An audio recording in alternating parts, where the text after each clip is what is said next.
জাতীয় সংসদ নির্বাচন, যেটা সংবিধান সংস্কার সভার নির্বাচন হিসেবে আমরা বলছি, সেটা এখন সবচেয়ে বড় অগ্রাধিকার। সেই অগ্রাধিকার বাস্তবায়ন করা এবং রাজনৈতিক ঐক্যমত্য তৈরি করা, এই দেশে ফ্যাসিস্টের ভবিষ্যৎ কী হবে সেই রাজনৈতিক ভবিষ্যৎ নির্ধারণের ক্ষেত্রেও রাজনৈতিক ঐক্যমত্য তৈরি করা। প্রথম বিষয় হচ্ছে যে আজকে মাননীয় প্রধান উপদেষ্টা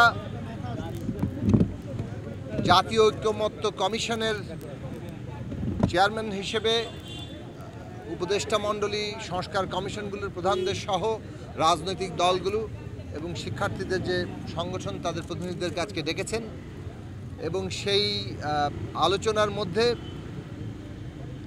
কতগুলো প্রশ্ন এসেছে কিভাবে এই সংস্কার প্রক্রিয়া, নির্বাচন প্রক্রিয়া এগোবে। তার মধ্যে তিনটা প্রশ্নকে আমরা আমাদের দিক থেকে গুরুত্বপূর্ণ মনে করেছি, যে সংস্কার প্রস্তাবগুলোর মধ্যে যদি সবাই যাতে পায় এবং সেই সংস্কার প্রস্তাবগুলোর মধ্যে ন্যূনতম জাতীয় ঐক্যমত্য, অর্থাৎ সকলের সাথে আলোচনা করে যে বিষয়গুলোতে সকলেই ঐক্যমত্য পোষণ করবে সেই জাতীয় ঐক্যমত্য তৈরি করা দরকার।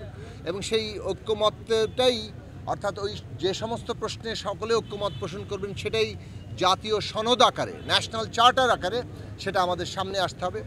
দ্বিতীয়ত হচ্ছে এই বিষয়ে একটা কি পদ্ধতিতে এগুলো বাস্তবায়ন হবে।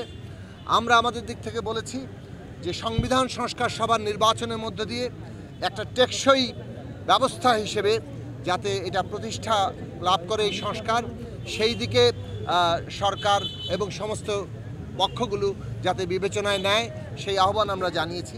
এবং নির্বাচনকে এই সংস্কার প্রক্রিয়ার গুরুত্বপূর্ণ অংশ হিসেবে দেখা, সংস্কার নির্বাচন মধ্য দিয়ে, অর্থাৎ সংস্কার যেমন নির্বাচনের জন্য দরকার তেমনি আবার সংস্কার সম্পন্ন করার জন্য নির্বাচন লাগবে। কাজেই এটাকে বিরোধ হিসেবে না দেখে আগামী নির্বাচনকে সংস্কার সম্পন্ন করার একটা গুরুত্বপূর্ণ অধ্যায় হিসেবে বিবেচনা করা এবং পরবর্তী এই নির্বাচনের মধ্য দিয়ে যে সংস্কার সভা গঠিত হবে কিংবা সংসদ গঠিত হবে, সেই সংসদে যাতে এই সংস্কারগুলো, বিশেষত সংবিধান সংস্কারের প্রশ্ন, একটা নির্দিষ্ট সময়ের মধ্যে বাস্তবায়ন করাটা সম্পন্ন হয়, তার একটা বাধ্যতা তৈরি হয়, সে বিষয়ে অঙ্গীকার এমনকি আইন ও বাধ্যতা তৈরি করে। তিনটি বিষয়ে যাতে সকলে আমরা ঐক্যমত্যের জায়গাতে কিভাবে আসব সকলের মতামতের ভিত্তিতে, সে বিষয়ে আমরা আমাদের প্রস্তাব তুলে ধরেছি। একই সাথে আমরা বলেছি যে এই সময়ে জাতীয় কর্তব্য হচ্ছে আমাদের এই সংস্কার প্রক্রিয়া এগিয়ে নিয়ে গিয়ে আমাদের একটা নতুন রাজনৈতিক বন্দোবস্ত, রাষ্ট্রের পুনর্গঠনের কাজ সম্পন্ন করা।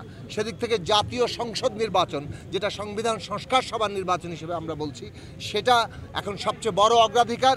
সেই অগ্রাধিকার বাস্তবায়ন করা এবং রাজনৈতিক ঐক্যমত্য তৈরি করা, এই দেশে ফ্যাসিস্টের ভবিষ্যৎ কী হবে সেই রাজনৈতিক ভবিষ্যৎ নির্ধারণের ক্ষেত্রেও রাজনৈতিক ঐক্যমত্য তৈরি করা, এইগুলো সরকার ফ্যাসিলিটেট করবে, সেই আহ্বান এবং সেই আশা আমরা সকলে মিলে রেখেছি। আপনাদের সবাইকে ধন্যবাদ।